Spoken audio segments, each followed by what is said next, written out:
100 కిలోమీటర్ల స్పీడ్లో వస్తుండగా అకస్మాత్తుగా కనబడిన స్పీడ్ బ్రేకర్ ఉంటే ఎట్లుంటుంది, ఒక్కసారి ఎగిరి పడతాం. ప్రస్తుతం ఉక్రెయిన్ పరిస్థితి అట్లాగే ఉంది. ఉక్రెయిన్ మళ్ళీ రష్యా మీద అటాక్స్కి ప్రిపేర్ అవుతున్నటువంటి వేళ బెలూరస్ ముందుకు వచ్చింది. బెలూరస్కి సంబంధించిన వెపన్స్ ఉక్రెయిన్ సరిహద్దుల్లోకి వచ్చున్నాయి.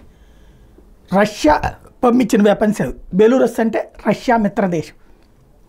ఉక్రెయిన్ బెలూరస్ని నువ్వు సరిహద్దుల్లో ఉండొద్దు, నువ్వు సరిహద్దుల్లో ఉండటం మాకు ఉద్రిక్త భయం వేస్తుంది, నువ్వు యుద్ధంలో ఉండట్లేదు కదా, నువ్వు వెనక్కి పో అంటుంది.